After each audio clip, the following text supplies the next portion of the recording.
there was a report, I'll bring it up actually, from ESPN that said that Liverpool had a €30 million offer for Fluminense midfielder Andre, rejected by the Brazilian club. Sources have confirmed to ESPN Brazil the Merseyside club want Andre to join them before the transfer window closes, but Fluminense are reluctant to let the Brazilian international leave before the end of the season. He's also spoken out himself, and basically said, I'm happy, I'm focusing on the game. They've also got the Copa Libertadores, easy for me to say, tonight at time. Early hours, isn't it? Early hours tomorrow morning. So where we're at with Andre now, Liverpool, where we at with Liverpool in terms of actually making a bid. I think there was reports a few weeks ago, again, it was around the Lavia stuff that Liverpool had at least been in contact and asked the stuff, but this news of a bid's relatively fresh now, or these reports of a bid anyway. Yeah, I'd say denied by Liverpool that they've made a bid.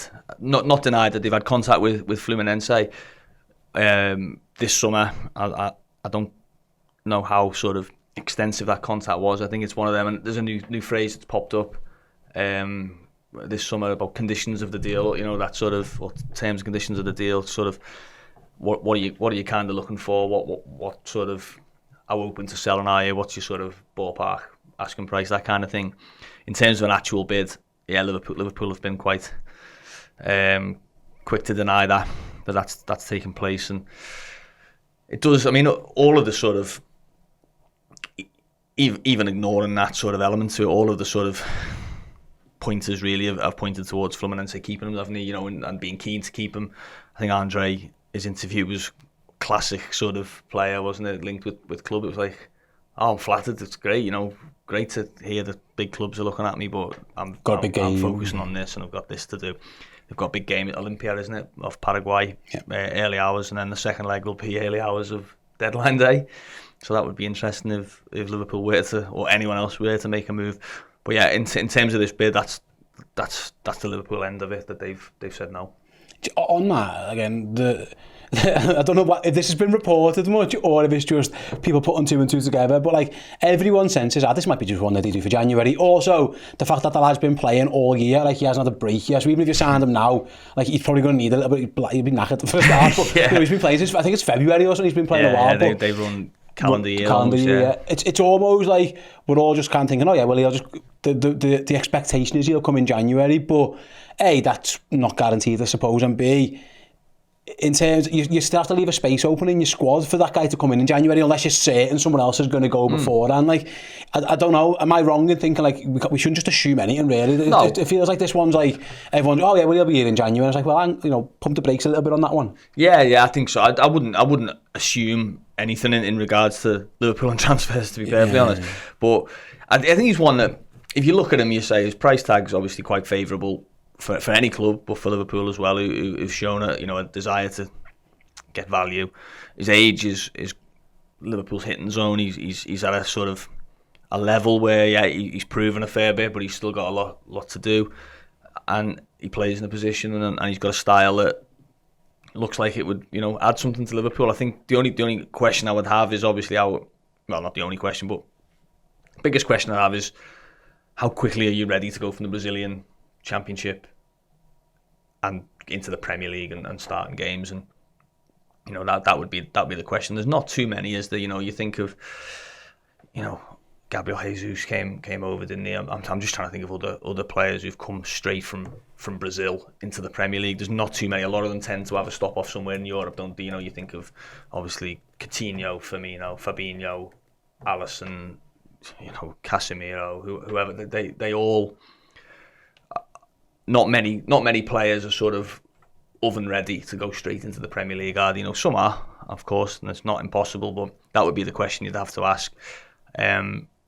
Liverpool have obviously liked him enough to ask about him, so I certainly wouldn't steer anyone away from him. But in terms of this bid that's been made and rejected, Liverpool sources are saying no. Yeah, flat out denying it. We'll see, and again, we'll see how it goes. On that, then, like, I don't know, we're a week and a day away from no, was it a week? No, it's a week and a day. It's a week tomorrow. 1st of September. 1st of September, transfer deadline day, 11 p.m. Are you expecting to be busy? Or Liverpool to be busy? Because I'm always busy. You'll find something to do, mate. Devil makes way for our lands and all that. But it does feel like the last few days have been relatively quiet. And again, that could be a good thing. It could be, who knows? Listen, we signed with Taro Endu. Endo rather at 9 p.m. like out of nowhere kind of that just dropped. So I don't know, there seems to be a little bit of a mood, and we see it more than often. Obviously people contacting us and tweets and Discords and whatever, saying like, you know, what's happening, what's going on. What's your general sense of this last weekend and a little bit, because Jürgen kind of ruled out the outgoings. I know there's been some Mo Salah nonsense, but that's just, I can't see that. Nat Phillips might be the only one who potentially leaves as a permanent. There's some loans there.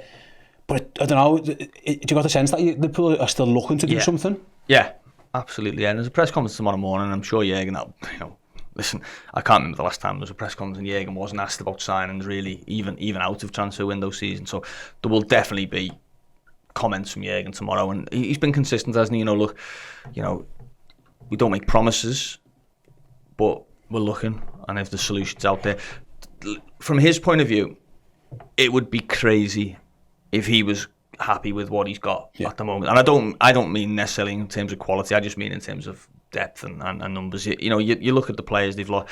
You know, Liverpool struggled to get a competitive side out, or a good side out for much of last season, and they had Milner, Keita, Oxlade-Chamberlain, Firmino, Fabinho and Henderson available. Since then, all of those 6 have left, plus Arthur Melo, obviously, okay, but he was signed to sort of alleviate that crisis, and he's left even that.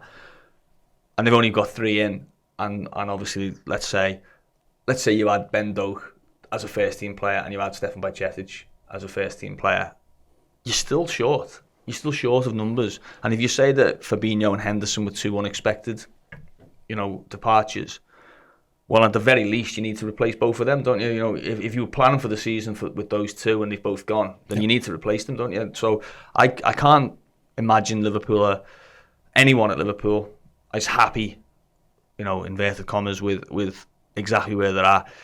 Whether they can find the player or the deal that's going to improve that situation, and, you know, the perfect signing in the final weeks or final days of the window remains to be seen. But they have to be looking, and they are looking, absolutely. And I wouldn't be amazed if, you know, you saw a bit of Gravenberch sort of development. You know, maybe Andre. You know, stranger things have happened, even though the mood music suggests not. They have to be looking at least one more player. I think they need to get 2 more players, but at least one.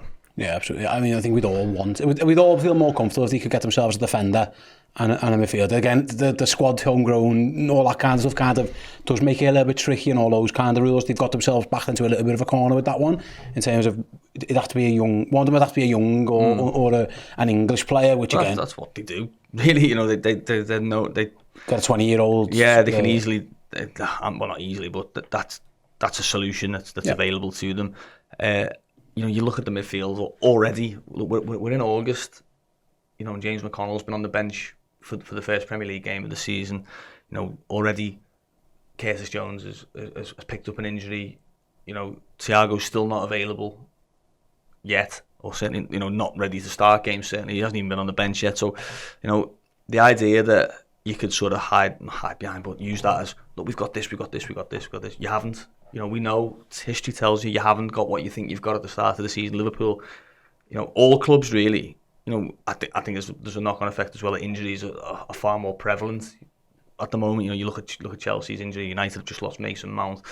You know, you need that assurance further back, and, you know, Liverpool have been caught out 2 of the last 3 seasons, 1 at centre-back and 1 in midfield, by not having those assurances in place. It would be a dreadful decision from the club if they were to leave themselves in a similar position this time, having had those ones. Yeah, absolutely. I think we'd all agree with that one. We'll see how it all pans out with like 8 days to go. Hopefully Yorkshire Mag, because as many phone calls as possible, send as many messages as he can. Hey guys, thanks for checking out that clip from our Journo Insight Show. It was lovely to have Neil in the studio as ever, and yet direct line to Liverpool, seemingly dismissing the fact that Liverpool have bid for Andre, but I'm sure there's more to come on that story. If you want to keep up to date with everything we do over on redmenplus.com, including Journo Insight, Transfer Insights, and a whole lot more as we enter the final week of the transfer window, then you head on over redmenplus.com, get all the shows both in video and in podcast forms. You can watch them at home, you can listen to them on the go, do whatever you want with them. So yeah, redmenplus.com, go and sign up, and I'll see you over there.